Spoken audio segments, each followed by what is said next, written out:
Hey there folks, in today's video I'm going to be showing you how to test your vehicle's coolant to see if it needs replacing. This is a universal test. They'll work the same for all vehicles and coolant types. All you need for this test is a digital multimeter. You can get a cheap basic one. The only thing you need for this test is this volt setting right here.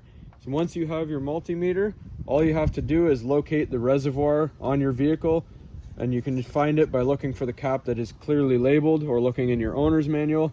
Make sure the coolant is all the way cooled before you do this. Twist your cap off, set it aside, grab your multimeter.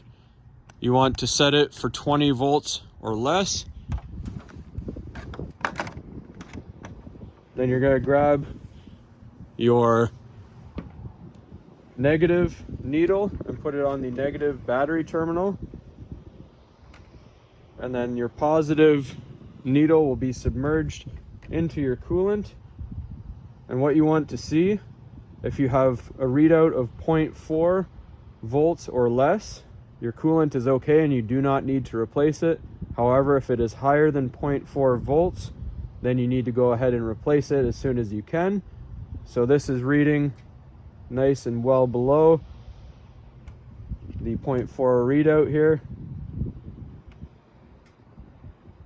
So once you've confirmed it's all good, just take your cap, put it back on, make sure it's nice and snug.